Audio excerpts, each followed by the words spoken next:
Je tenais beaucoup à ce thème. Je prie aussi que ma voix soit portée par le Saint-Esprit en étendant ce message dans le monde entier. C'est très important qu'on fait sans toutefois connaître la portée de cette chose. Et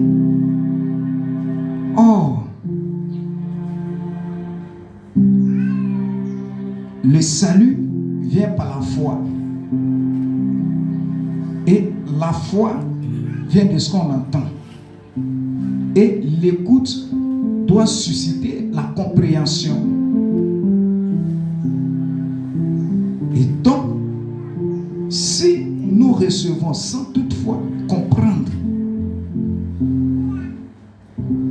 il serait difficile au salut de se manifester. Je crois que ce matin, pour ma part, ce message va nous éclairer au nom de Jésus, à nous donner une autre perception des choses de la vie spirituelle. J'ai beaucoup enseigné, j'ai beaucoup prêché, j'ai motivé. Je vais revenir toujours avec certaines illustrations.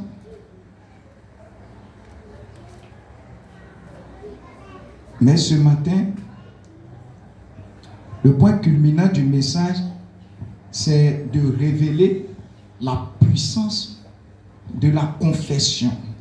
La puissance de la confession de foi en Jésus-Christ.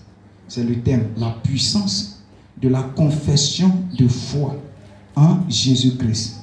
La puissance de la confession de foi en Jésus-Christ. Dis à ton frère, la puissance de la confession de foi en Jésus-Christ. Dis à ta soeur, la puissance de la confession de foi en Jésus-Christ. Il ne faut pas murmurer, il faut ouvrir ta bouche et puis dis-lui la puissance de la confession de foi en Jésus-Christ. Maman Elise a dit à Charlie, il faut lui dire la puissance de la confession de foi en Jésus-Christ.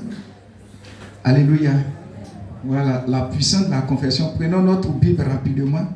On va prendre Marc chapitre 11 à partir du verset 21. Marc chapitre 11. Je vais prêcher un message simple. Mais on verra la suite dans les enseignements, les profondeurs dans les enseignements. Mais aujourd'hui, l'objectif, c'est de montrer la puissance de la confession. Quand on confesse, qu'est-ce que ça produit? Qu'est-ce que ça donne? Parce qu'aujourd'hui, on a tellement confessé qu'il y a des personnes peut-être qui sont découragées. C'est-à-dire, ils ont trop confessé. Ah, on a confessé ça. On a confessé ça. Mais on n'a pas encore vu les résultats. Donc, le Saint-Esprit va te montrer et va te faire comprendre comment les choses fonctionnent lorsque tu as proclamé.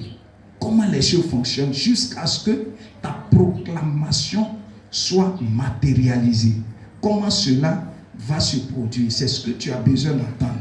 Et ça va te permettre d'être toujours déterminé à proclamer, à proclamer, à proclamer. Même si les résultats sont contraires à tes attentes. Mais tu seras toujours déterminé à le faire. Parce que quand tu as compris le système, quand tu as compris le fonctionnement, tu vas comprendre que peu importe le temps que ça va prendre, mais Dieu va finir par matérialiser tout ce qui est sorti de ta bouche au nom de Jésus. Alléluia. Gloire à Dieu. Gloire à Dieu. Amen. Voilà. Est-ce que quelqu'un est présent ce matin?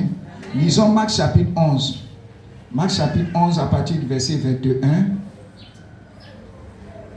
Oui. Bon, à partir du verset 20. Oui, allons-y. Marc chapitre 11 à partir du verset 20. Oui. Le matin.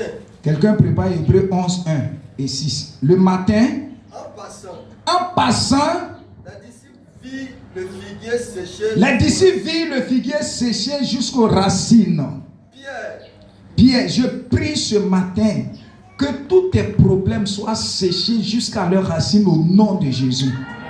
Non, ton amen ne me convainc pas.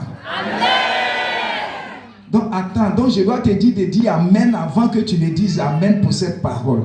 J'ai dit, je reprends, je déclare que tes problèmes vont sécher